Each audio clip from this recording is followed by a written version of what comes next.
And we're live. Hello, everybody. Welcome to another Google Hangout. We've got a good one today for you. You know, what's in a business name and how to choose a business name. I'm Colby Villa. With me, I got Shawn Pfunder. Hello, everybody. And then also we have some guests you guys might recognize on the Hangout today. We got Ramon Ray. Hey, it's Ramon. And we got Nellie Akalp. Hey there. How are you? Doing good. How's everybody else doing? Good, good. Busy. Getting ready for the end of the year. Yeah, it's definitely getting to that time of year. Well, Halloween first. I'm in my Halloween festive costume today. Because you're wearing black? Is that it? Black and orange. Nice.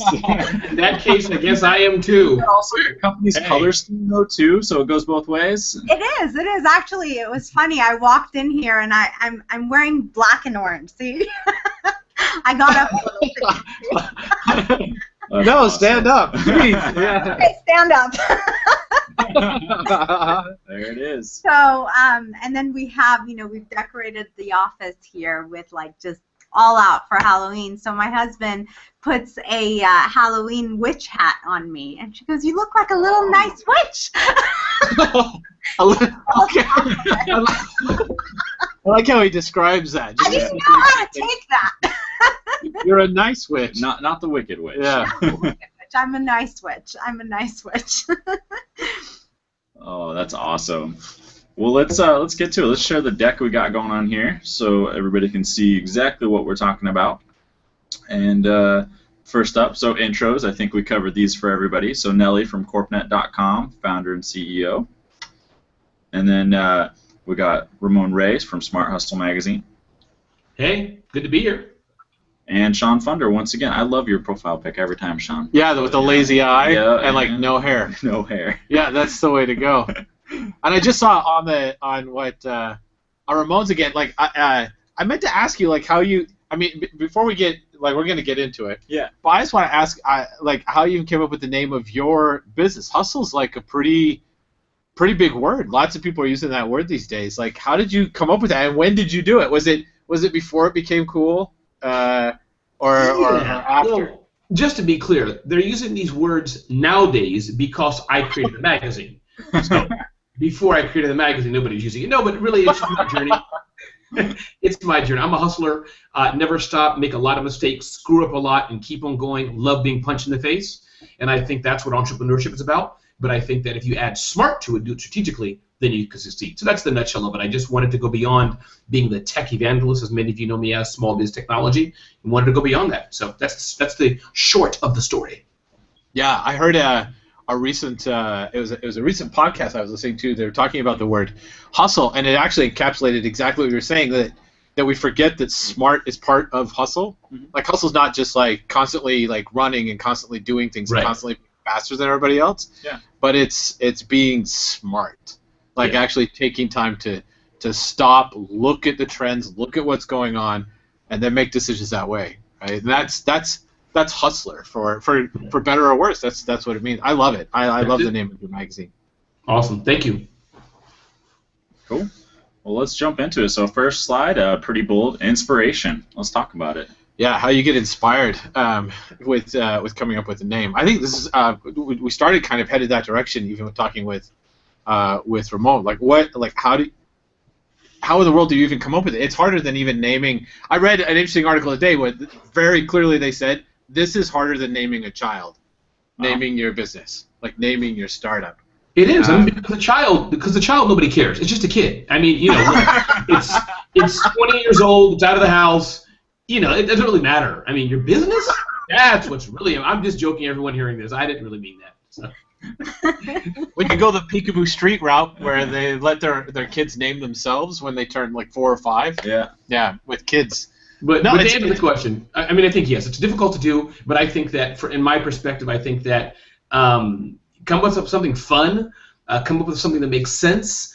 I like to tell people, if Oprah Winfrey or GoDaddy were doing a hangout with you, is it a name that people can understand and that encapsulates what it means? I mean, that's really the nutshell, I think, in a business name. It really has to resonate. It has to mean something. I'm sure you all been to those trade shows where you're like, Zunk. What does that mean? Now, yes, GoDaddy's an exception. That name was done back in the day, so let's not go there. But in generally speaking, for most small businesses, you need to have a name I think is descriptive. That's what I say to start out with, number 101. Yeah, it's interesting when you talk about being just like you need to. I like that you say encapsulate because it's like it's almost conveying a feeling. Like when you think about Apple, which is really interesting for a business name, and Steve Jobs has talked about this before. Apple was just something that he felt like fit in general. I mean, it was Apple Computers and then got shortened to Apple. Like he felt like, okay, I'll put the description on there because people may not know, but eventually they might. But gone are kind of the days of like IBM is short for a very descriptive name. AT&T is short for a very descriptive name. Mm-hmm. More and more people get to this like try to encapsulate a feeling or a mood even that goes with it, which is interesting to me. And to your point that you made, Raymond, use real words, and that's hard. That's hard to do. That gets really difficult because there's so many businesses that have already used real words to create something that you think like, oh no, what am I going to come up with? Well, maybe it's just using a word that's different for your particular business. So if you're in accounting, don't go after the same words. Like don't go after money, don't go after ledger, don't go after the same ones. Yeah. But go after something that might be a little bit more interesting. I think we had I want to add to that, based on what Ramon said. I also think simple yet descriptive is super important. For example, with my company CorpNet, when we started CorpNet back in 2009, we entered into an industry that was completely saturated with hundreds of thousands of competitors offering similar services to what we were offering. And frankly, we wanted to come up with a name that was descriptive yet simple and easy to type into for a domain name. So frankly, CorpNet was the only 7-letter word, 2-syllable that was available as a domain name. And how I describe CorpNet is a safety net for small business owners and entrepreneurs to come and access a one-stop shop for their business filing needs. And I think simplicity has a lot to do with it because when you're dealing with a business name, it has to be easy for people to remember and to also pronounce. So I think descriptive is really important, simplicity is very important, and then also going and making sure once you pick the name to make sure it's available as a domain name. That would be helpful, right, Nellie? Yeah. Because that's when we really run into difficult problems. I know. I totally know. Well, and to add even a little bit more, and this shouldn't be stressful, but a little bit more stress to the pile. When you look at statistically speaking, the names that resonate and the names that work, they're between 5 and 10 characters long. Exactly. So I totally agree on the simplicity and being simple. You're looking at 5 to 10 characters. Now, I think as soon as you throw constraints into it, talking with a small business owner or talking with people coming up with their own business, that freaks them out. But time and time again, plenty of studies have shown that as soon as you put constraints on something like that, you say, okay, I need it to encapsulate like this feeling of what we do, and if I need to add a descriptor, I'll add the descriptor. It needs to be between 5 and 10 characters long, and it needs to be a word that people can actually spell and remember and type into a browser or do a search for on Google. It has to be those things. Now you have something to work with. Instead of saying, I don't know, like let's just brainstorm everything, right? Put some boundaries on it, and then move forward with it. Yeah. So we had a couple questions on this actually, and I think that tie into it. Sorry, I'm off camera here, just a new setup so I can see the questions. But Stacy wants to know, like, hey guys, is it better if you're building a business, like as a marketing pro, to brand around your own name, or a name that immediately conveys your unique value proposition, or the specific unique theme of your services? I think it depends on where you want to go. I think that if you're a small business and you're building a business that's around your company, I think you have to brand it around the name, and then secondarily, you can do around the person. Nellie does that well. She's a brand ambassador for her own company. But I think that be very, very careful, as I had the challenge with my first business, Small Biz Technology. It's not my name, but most people so closely associated that with Ramon Ray, it was hard to scale it beyond myself. So I would say that, hey, if it's Melissa's Bakery, yeah, go for it and do it. But if you're selling it to Bob, like a year from now, and he hated his sister named Melissa, that's a problem. So be careful. And to add to what Ramon is saying, I think you need to ask yourself, what's the first thing you want a customer to think about with regards to your business? And then use that to set your tone. Do you want it to be playful, academic, edgy, professional, friendly? For example, with our company, we use my face as the brand of the company, but we're not calling it Nellie's Corporation Service. We're calling it corpnet.com, but yet my Twitter handle, for example, is CorpNet Nellie. So people see CorpNet and they immediately associate the face with the name. So it really depends on, as Ramon said, is what it is that you're trying to achieve with the business. Yeah. If it's truly that person, the name of that individual is associated with the business and it's going to make it so that the branding is more powerful, then by all means. I mean, look at Oprah Winfrey as an example. Yeah. So I want to touch on that too. One thing I really like that you did with your Twitter handle of being CorpNet Nellie is that it really it's easier for people to relate with another person, right, than it is a brand, and I think that makes your brand more personable by having your name in there. Thank and then, you. like you said, your face matches with it. So I think that's a really good play as well. Thank you. Yeah, I think that's amazing. That was something Comcast did back in the day. Yeah. When they were really struggling with some of their the perception with Comcast is the Twitter handle they went out with, and I think it went to different people, but it started off as Comcast Melissa. Yep. And all of a sudden, people liked having a conversation with Comcast Melissa. They didn't like having a conversation with Comcast. And eventually, it was probably some dude named Joey that was handling the Comcast Melissa. But for personal brands, that's interesting. One thing to add to it, I love what both of you said.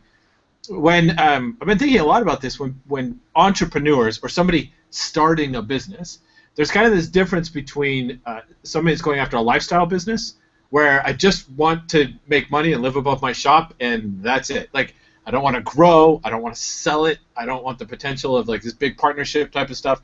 That really does become a really personal business. Mm-hmm. Your kids are there, everything else. Your name, totally cool. Yeah. But if you're doing a startup and you've got this really cool app that you want to get live, and this app is going to help people, I don't know, barter goods online or something, putting your name in it would probably be a pretty big mistake. Wouldn't want like Joey's Barter Service. Joey's Barter Service.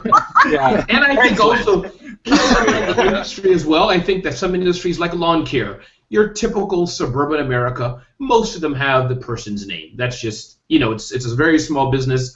You're not going to have like, I don't know, Leaves with a Z or something. Come on. Yeah. It's just Joe's Lawn Care. That's So instead of real names, what about Lou wants to know, what about made-up names? He gave Verizon as an example. It was made up, didn't really make sense to him until they started promoting it. Like, didn't mean anything until they started the promotion. I think it's awesome. I think it's disruptive. And I think you need to disrupt with a catchy name if you can have a catchy name, For example, my other company, Nameboxer, is a trademark protection site that instantaneously gives trademark rights to small business owners. And we came up with that name based on the foundation of it being catchy, it creating this kind of vision in people's eyes of a pit bull with boxing gloves, trying to ward off people that are potentially infringing on a business owner's name. So I think being disruptive and having a catchy name really says a lot about your business and can create a very solid brand for your business. But in fairness, Nellie, the name of the company is Nameboxer, correct? Correct. Right. So that, to me, kind of is cheating in a good way, because I kind of got it when you said it. I didn't think it was like a shirt company. So, what if you'd have named it, I don't know, Fly Asphalt? So my add addition to that would be I would be careful with it. I think it takes a lot of money, to do a Verizon or a, I don't know, blob name. I can't think of anything. Amazon, another example. Are you saying it's a lot of money to take a chance on? Correct. A name that's not close to what you're doing, you have to spend a lot to get that name out there. That's what I mean to say. So I'd be careful with it. Point taken, Mr. Ray. Nameboxer is pretty clear to me. I could guess what it is. Well, you're doing something that I actually recommend, and it's grabbing one of the names. Like, you have two parts to your name. One of them is descriptive but not overly descriptive. Like if you would have named your company Name Protection Services, I'd be like, brrr, big whoop, right? And doing something like that. But name Boxer, then you take something that is a physical image that you picture. Yeah. So using your senses to try to come up with what the name might be, something that you would actually picture. So when you say name and Boxer, it's either going to be a dog or punching Ramon in the face, right? So that's going to be one of those two things that happen. I really like Ramon. If that's the case, that's where I think that works. Yeah. But made-up names is interesting because Verizon is really interesting because it reminds you, even though you don't know, it reminds you of a real word, which is horizon. And this is where people get really, really good at coming up with these names, is that they're suggestive.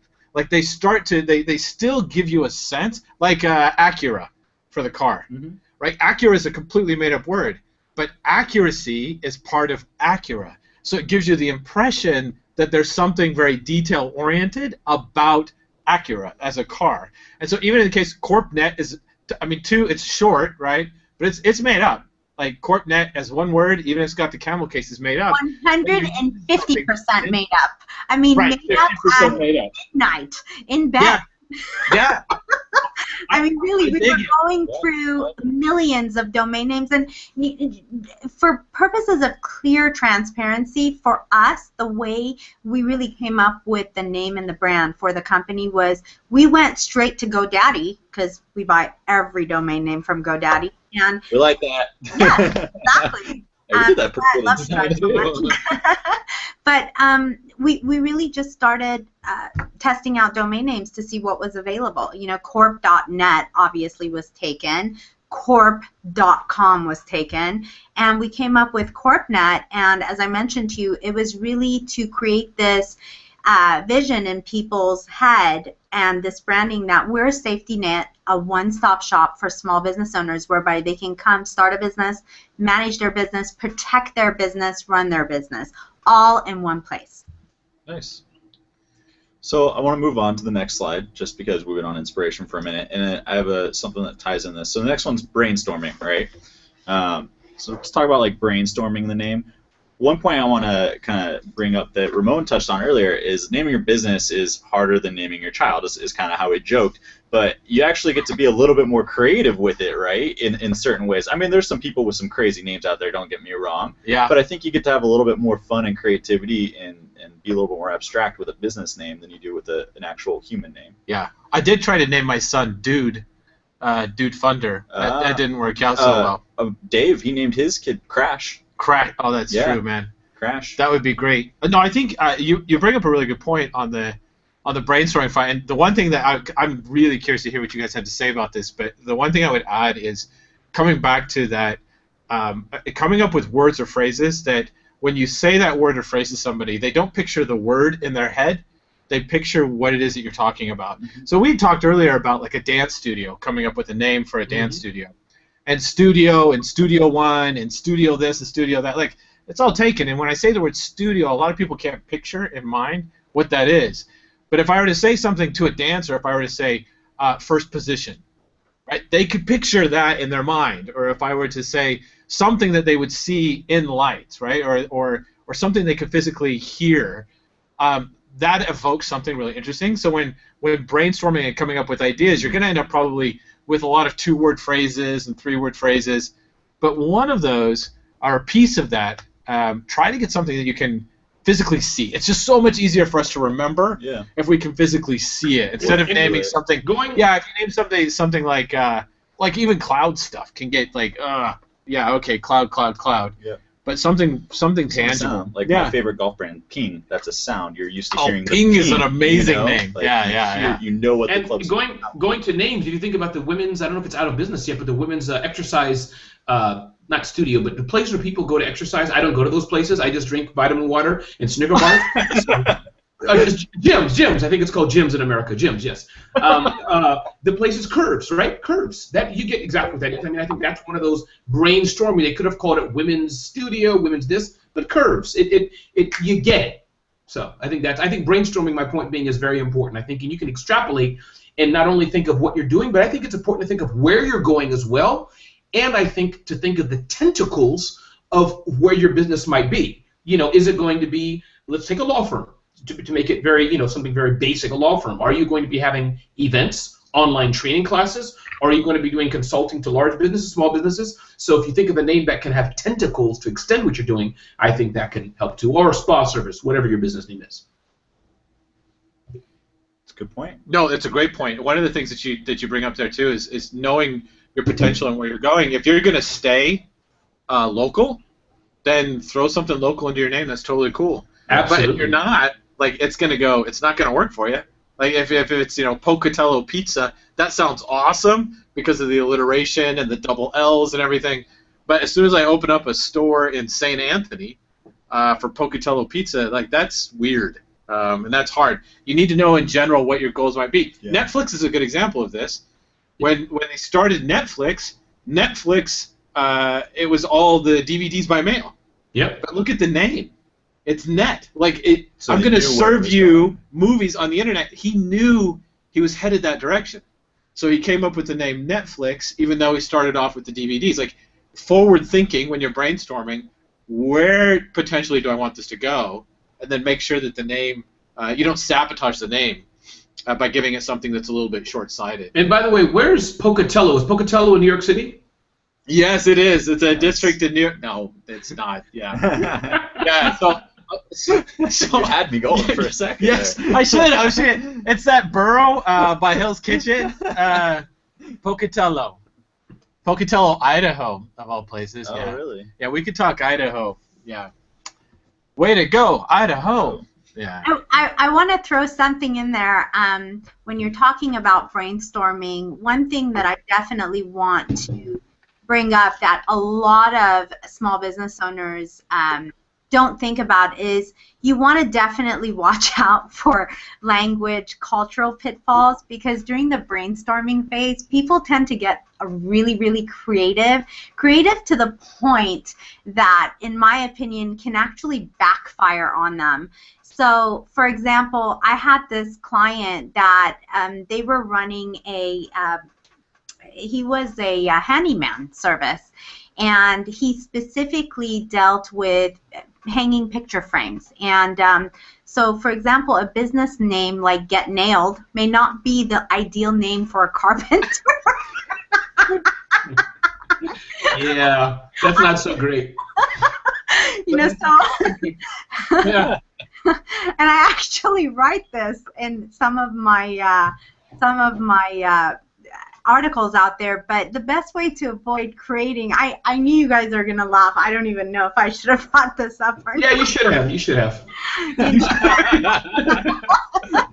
But to me, you know, the best way to avoid creating an embarrassing or damaging brand situation is to test your name to your target audience, and really to people who are going to actually write the check for it down the line, because testing it with your family and friends, they're going to tell you what you want to hear. So that's not obviously a good target market, but you know, by testing this out, they may see something that you've missed. So I just wanted to point that out. I love it. No, and I think it's very important, Nellie, because I know people, you know, with our names or otherwise, where you always have to have an explanation every time you say what your company is, and I think that means that's something you have to think about. Whatever, you know, your name is company X. If you always feel you have to explain it, put an asterisk beside it, say, yes. Oh, no, not that. You know, if that's, then you need to, you like that, not that, you know, then you need to think of renaming it, or I would say, Nellie, the only other option I can think of is have fun with it and run with it, which can be scary, but you have to know what you're doing, meaning if that's where you're going, go for it. And sometimes, you know, you can come up with a name, and we're going to get into this later, but you may want to come up with a name that is not as descriptive, but is more fun and playful, and then create the description or create the descriptivity of the name through a slogan as part of your branding. So that's something often we see and we recommend to our clients to consider doing. Yeah, that's a good point. Yeah, I love that you both mentioned, and we talk about like remembering it. And one way I read, it was a brand guy talking about creating memorable names. You could even test it with family and friends by just telling them your idea, telling them the name of your idea or what you're working on, and then 3 days later say, hey, remember when I was talking to you about that idea? And if they say, like, oh, yeah, Smart Hustle. They're like, oh, okay. That's memorable. Yep. You remembered that. That's good. Let's move forward with it, right? I think it's probably the same way with Apple, right? If he's talking about it and he said, oh, yeah, I'm building up this computer company. I'm calling it Apple. That's memorable enough. You're like, we're calling it what? You're naming it after a fruit? Yeah. That's interesting. And then 3 days later, that company I was thinking about doing, oh, Apple? Yeah, that's right. Yep. Making sure that that's something, because it could be playful and really interesting and unique. You got Yahoo and Google and like lots of the internet companies that are out there came up with these kind of bizarre names, but they're easy to pronounce and they're easy to remember when talking to somebody about it. So important that you have that memorability that comes with it, and there are easy ways to test it. I mean, hopefully you come up with 5. I mean, and not everybody will, but 3 or 5 different names. Right. Because not only are you going to have to test it to make sure it's memorable, you're going to get a domain name, social media accounts, make sure that you're not going to get a cease and desist letter 6 months from now, right? Like that's that brings up a good point too, coming into like the next topic here of alternative options. I like how you moved us forward to the next topic. That was smooth. That was very good. Appreciate that. Good. That makes it sound like we can actually see the slide that's coming up. Exactly. But no, like when you're brainstorming, like you said, find some other names. But not only that, if you find one in the brainstorming or 5 that you really like, maybe you should also pull out a thesaurus or something to look at alternatives for those 5 that you like, because you might not be able to snag any of the 5 that you have, but you can get an alternative version of it. Yes. And there are companies and resources out there that can actually assist you with this. For example, one company that we've worked in the past is called BizNameWiz, and they'll take several names from you and they'll spin it for you, and they'll come up with several other names for you. So there's a ton of resources out there that can help you with this, and then they can also check to see if the domain name is available as well. For example, with BizNameWiz, I think they have a partnership with GoDaddy whereby they check the name with the client, and then they're a reseller of GoDaddy, so that if that name is available, they can bring it up during the search process and say, hey, these names are available, and here's the associated domain names that go with it, which I think would be a great resource for a small business owner.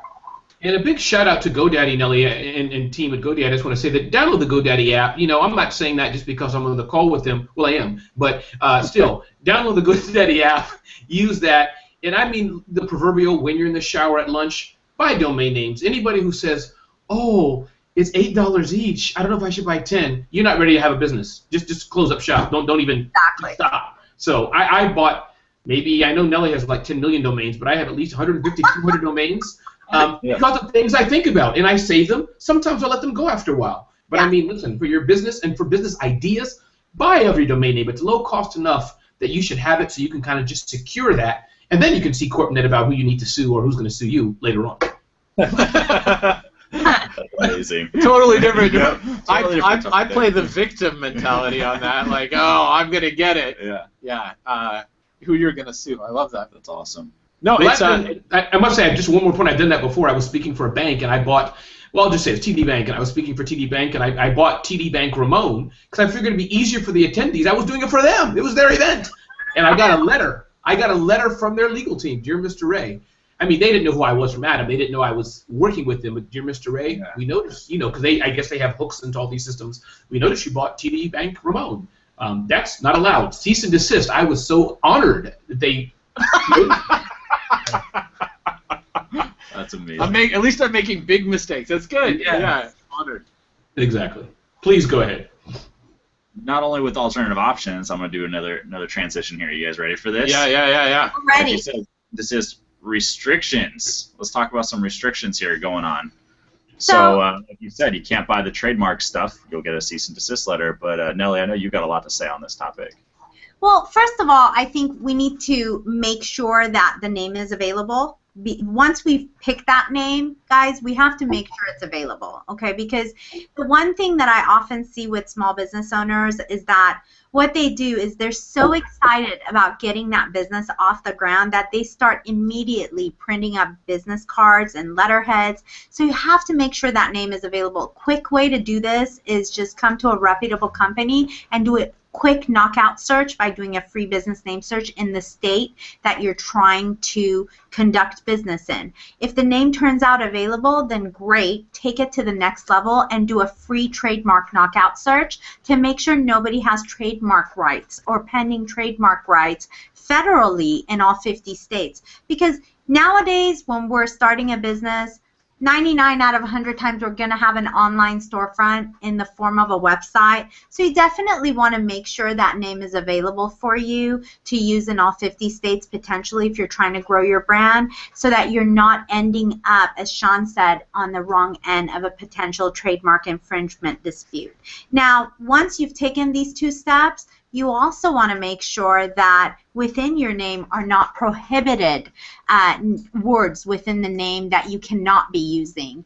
And these weren't, again, it's a state-by-state scenario. It's a case-by-case. But generally speaking, in most states, most names are available. However, some prohibitive words in most states are bank, banking, engineer, engineering, a potential name of a trust, or savings, safety deposit, insurance, credit union.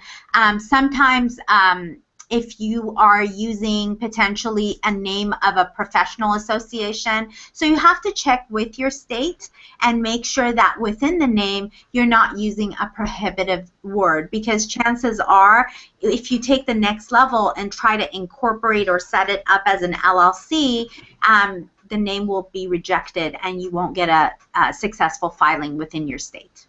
Yeah, those were some pretty common, words that you were listing out there, like engineering, engineer banks, the stuff like that. Like, I mean, until you mentioned it, offline a few days ago, I had no idea that there was restrictions like that in some states. Well, and keep in mind, and when I say restrictive words, it doesn't mean that you can't potentially get those get those specific words within the name, but in order for you to have those words within the name, we'll take additional steps and additional requirements and certifications, for example, from a banking institution if you're trying to use the word bank or trust within the name. So it's just more steps to take to get a potential successful filing with those prohibitive words. But generally speaking, if you're just starting a business and you're not a banking institution or a trust, etc., you can't use those words within the business name. Makes sense. No, really interesting. One of the things, kind of as two things from the domain name front when it comes to restrictions. Really interesting. One thing to make sure that once you come up with a name for your business, smash the whole thing together if it's a bunch of different words, and make sure you're not spelling out any 4-letter words when putting it together. This is common, where you have somebody say like, "Oh, I have this really great business," where people will show up and smash fruit. It will be like Gallagher. We'll be like, "Oh, what are you going to call it?" And they say, "We're going to call it Bash It." So I'm going to have bashit.com. And then as soon as they put that domain together and they look at it, they're like, "Oh, wait, I'm not sure I want that. And I'm not sure I want to put that everywhere," because it's spelling out something different. And there's been a lot of jokes about that. We've seen a lot of that. But just putting those together will certainly help you out. And then there's even a second check that happens when registering a domain name. And this happens a lot when there are new domain name endings that are coming onto the market, where you have different phases of those domains rolling out so that larger brands, larger corporations that already have the trademark on the name can get them. But what it will do is it goes through a service called the Trademark Clearinghouse. And what it does is it actually checks against a database to see whether there's a trademark already in existence for that name, especially on the federal level. And GoDaddy will even tell you, like, we'll send you a note. We'll say, "Hey, listen, we'll let you go through with this, but just to let you know, there's a trademark on this. And so if somebody comes after you later, like, our hands are clean. But we'll tell you that it's definitely out there." Yep. We have the same thing, Shawn, and I'm so glad you brought this up. This is exactly the free trademark search tool that I was just referring to, and we call it a knockout search, which is you come to our website at corpnet.com and you do a free trademark search by taking your search to the next level. Because generally speaking, when you're starting a business, you're starting it within the state that you're actually physically located in and you're actually physically going to be conducting the business. So in starting with your state, you want to do a free business name search within that state. We can do it for you and we can provide the search results to you over the phone or by email within same day or 24 hours. However, that is providing you with search results for your state, and you can immediately register it as a fictitious business name, because with fictitious business names, any fictitious business name can be registered because it's registration by county. But if you want to register that name as a corporation or LLC, you have to file it with the state. So you have to make sure that name is available. Take that search to a next level by doing that free trademark search, because the free knockout search will tell you if there's a pending federal trademark registration on it.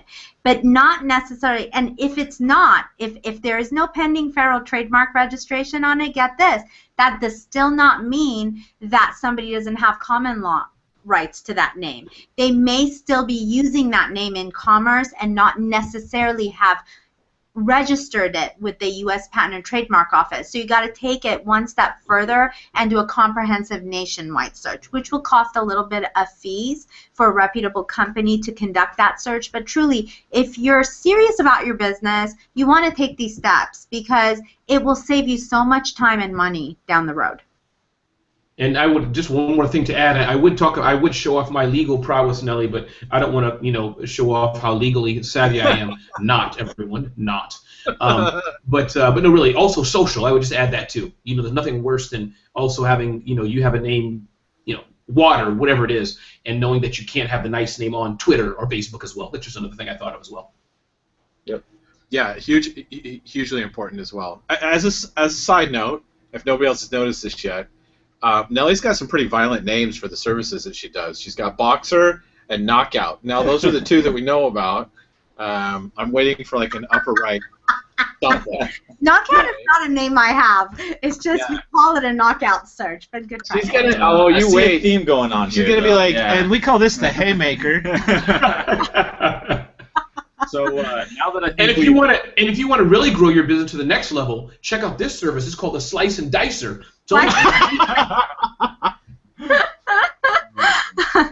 I should call myself Chop Chop Nellie.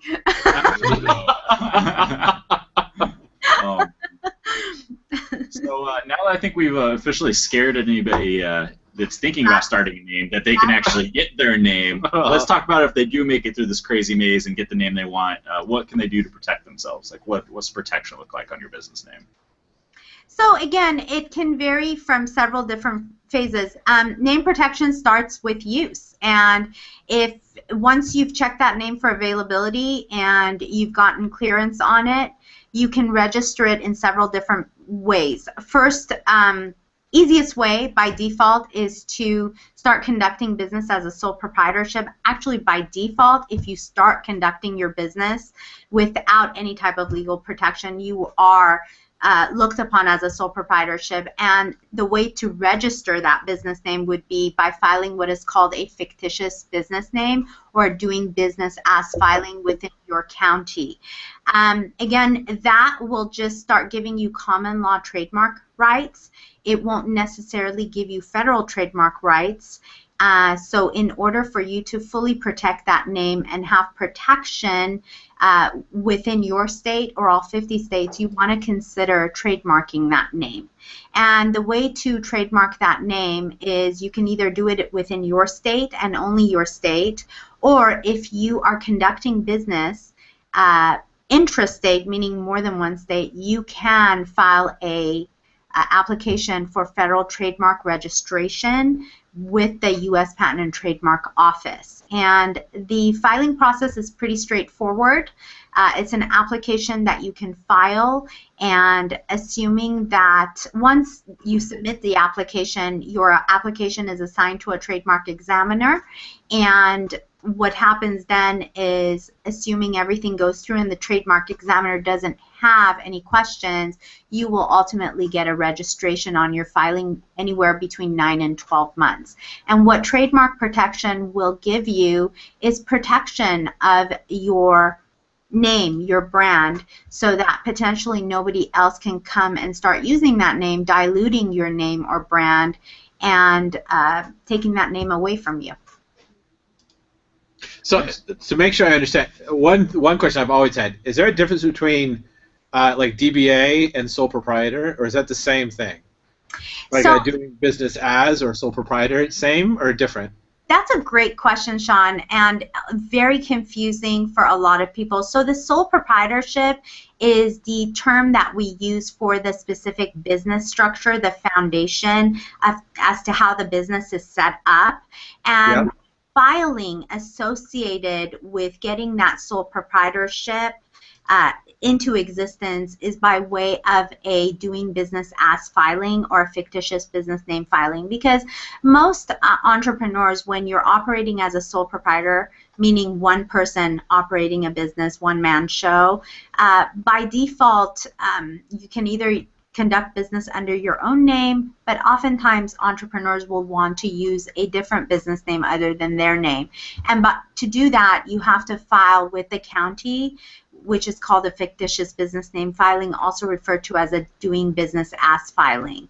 And the same filing is done if you are 2 or more people running a business, namely a partnership. And again, it's a filing done within your county, and then once it's filed, it has to be published in the newspaper for about 2 to 4 weeks consecutively, depending on your county's requirements. But with this type of business structure, there is no liability protection whatsoever.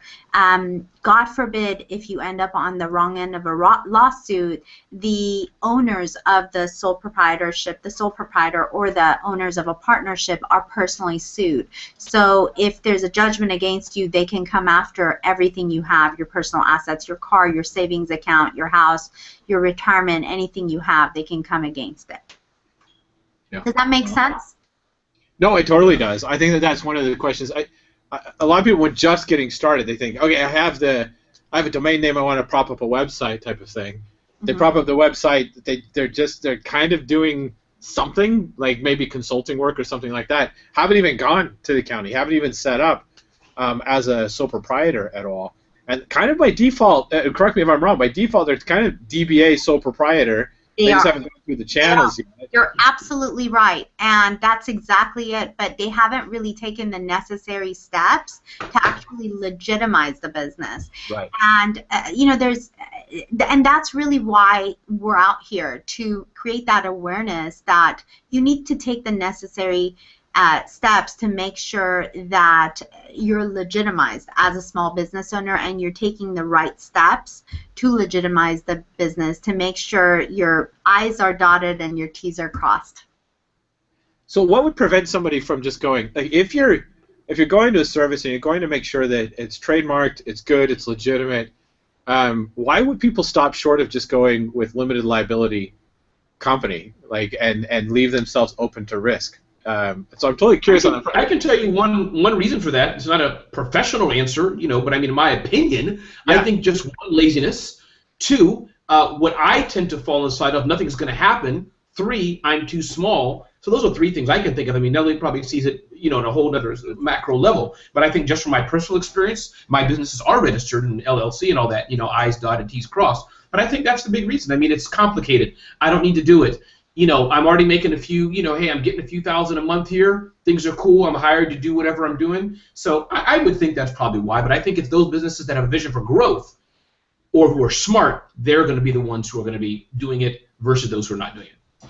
And I think Ramon really hit the nail on the head here. It's laziness, it's lack of information, but more than that, I think it's a lack of awareness too. I think to this day, and believe me, I've probably formed over 500,000 companies for small business owners, whether it be corporations, LLCs, or other types of business entities. And really, the main reason why people scare away from legitimizing the business is, again, lack of education is number 1, and number 2 is lack of awareness. They, to this day, think that only a lawyer or an accountant can set up an LLC or a corporation for them, and that they have to pay these horrendous filing fees to form a corporation or LLC. And to this day, there is this lack of awareness that a reputable company such as my company, CorpNet, can handle all of these filings and more in all 50 states at a fraction of a cost of what an attorney or an accountant can set this type of business venture for them up. And take it from me, I mean, I went to law school. I'm a law school graduate. I have my JD degree, and frankly, one of the reasons that I decided not to practice law is because I wanted to come out with a service, a solution that solves a problem out there for the masses, for all entrepreneurs out there, because most people that are just starting out a new business, they don't have the money to invest in the legal document filing aspect and the business structure foundation. So they shy away from it, and then they leave themselves open to a ton of headache at the end. So in my opinion, in light of how easy it is these days to set up a corporation or an LLC, no matter how small you are, you should definitely consider it. And for a small business owner, obviously the route to go is either S corporation or LLC, because there's tons of tax savings that you can potentially be accountable for and be eligible for down the line. So choosing whether to be an S corporation or an LLC can have a significant impact on how you're taxed and how much you ultimately pay in taxes. Cool. Nice, yeah. Hey, listen, that's helpful to me. Yeah, absolutely. Yeah.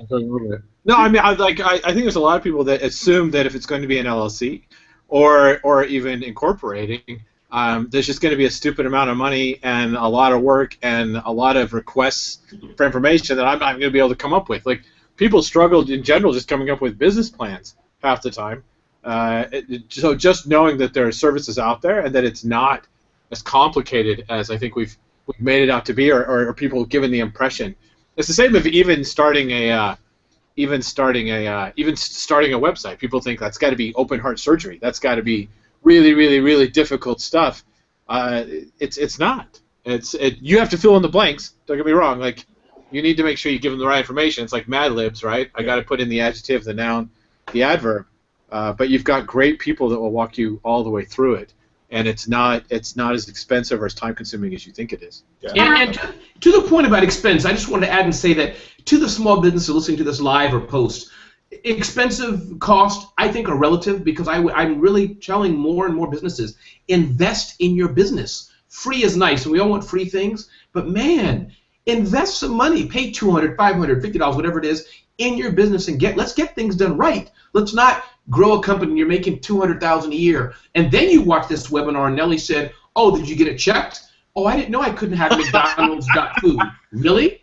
So invest in your business. It takes a little bit of money to make money, right? And to add to that, when you invest in your business as and set yourself up as a corporation or LLC, frankly, you're building so much credibility in the eyes of your clients, your vendors, because people are likely want to do more business with you.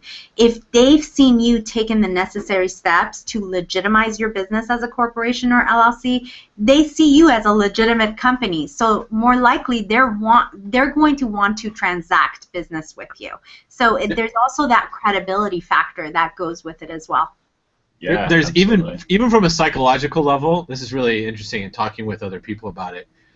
It gives yourself credibility, like more confidence in your business and what you're doing. Yes. When you do something like that, like I've even heard of a small startup, small companies that as soon as they start using real accounting software, so like as soon as they start using like Quicken, or as soon as they start using FreshBooks, then in their mind, oh, wait a second, I'm a legitimate business. And it's not even the domain or the website anymore. It's as soon as that happens, I have to believe from some that, especially when they get LLC, like now it's more real, and it just builds their confidence. And there's a lot of, to the small business owners that are watching, the people that are just getting started, or the people that may watch this later, there are little things that you do to legitimize yourself and the decisions that you're making. Yes. That just add to you being able to continue forward. I mean, it sounds like a hack, but it totally works. Yeah. It works 100%. Yeah. I mean, we can have a whole separate that and perception, I think, as well. Right, right. Confidence hacks. Yeah. It's not a bad hangout topic, Shawn. Yeah. Well, sweet. I think before we wrap it up, I just want to see is anything else anybody wants to cover. No, I like you guys. That's all I'm going to say. We have fun. Yeah, and I would just say be creative. You know, for my only fun, I mean, be creative. I think that's the name of the game. Be creative. Don't be afraid to buy a lot of domains. You can always let them go. And I think for me, and I say this because my problem, Nellie, is the stuff that you shared about legal. That's where my eyes glaze over because it's not my strength. You know, numbers, the legal aspects, and doing things right. I'm more the let's build a business and get sued. Let's build a business and have it shut down. Let's build a business and have the IRS have an audit, as had happened to me before. All these things. Right. So my point is, but really, my biggest thing is just kudos and say, listen, get your legal stuff done right. You know, build your house right, and then be creative on all that. So that's just what I would add, because it's a challenge for me. So I know the pain of it when you don't do it right. Yes, and the one thing that I definitely want to add, and we didn't touch on, is, you know, if you're dead set on a specific name and that domain name is not available, it's okay. What we can do is, you know, call us here and let us provide you with a free business consultation, because there are ways to, you know, make that name work even if it's not available as a domain name, you know, or what you can do is get creative with it. So there's always a way and there's always a route to get to where you want to go. Don't give up, and just be creative, be selective, be, you know, be playful, but make sure whatever it is that you're trying to pick for your name really, really identifies with what product or service you're trying to enter into with the marketplace. And Nellie, as I understand it, I think that when they call, for those who think your company name is taken already, I think you asked for the Terminator service. Call CorpNet and ask them for the Terminator service. That's called the down for count service. Today is like exactly. Nellie Day. Down for the count. I like that. Terminator or down for the count. Well, Terminator's, you know, like $9.99. Down for the count's like $4.99. So whichever one you. I love what you guys said, kind of added. There's two things, one more serious than the other. One, when getting the domain names, jury's still out. I'll be totally candid. There are 700 new domain name endings that came onto the market last year, and we're starting to see big companies start to use them. Google's using .xyz instead of .com. I was just looking at a .fish website just a little bit ago. .club is picking up a lot of steam. And there's 700 new ones. So getting a domain name ending that works for your business and works with the name you've got may be easier than you think in getting the domain name. .com is still a lot of people want that. Still king. Still, there's evidence that shows that if you're going after investors, angel investors, .com performs better. But it's switching. Slowly, it's switching. So you'll have those opportunities. Well, you get creative with the new endings, too. There's businesses that are using the new endings to complete their business name, right? Oh, sure. So like macro.soft and stuff like that. Yeah, well, Delicious did that early on. Yeah. Okay, second thing, just a call out to, let's avoid all names that end with if-I on the end of it. Mm-hmm. Spotify, great. Good job, Spotify. You totally made it work. Shopify, I'll let that go. But like Grassify or Lawnify or like Beautify, like we need to stop. Like it's getting out of control right now. The number of FIs that are out there. The Fi bubble is popped, is what you're saying? Yeah, the Fi bubble is popped. Okay. We just got to get creative and come up with a new Fi. A new Fi. There you go. Come up with a new Fi. Come up with a new Fi. So sweet. If anybody wants to get in touch with anybody from here, putting the contact info on the screen here, so you can get a hold of Nellie and CorpNet in general, Shawn, and Ramon. And there's the info. You got Twitter, web, phone, email, Facebook. You guys got a wide variety of contacts here. Jeez. Yeah, that's dangerous, man. I know, right? I should have looked at that before I went out there.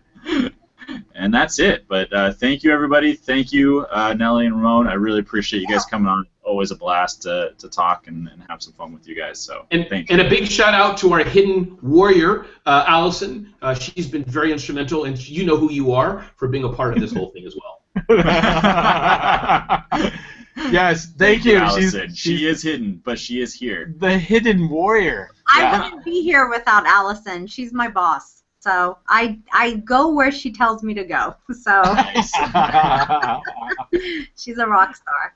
Directing everything from the shadows. I like it. There could be like a super team on that. I think so too. Yeah. He But, keeps all us right, all thank in you, mind. everybody. Bye-bye. Thank you, everybody. Watching. There's a Hangout tomorrow, too, actually, on Premier Services with Domains. Joe Styler's having another On the Dot Hangout series. So if you manage lots of domains, looking at you, Ramon and Nellie, and you guys are interested in learning more about our Premier Account Services, tune into that Hangout tomorrow, and we'll be posting more about that. Awesome. Thank you. Right on. Cheers.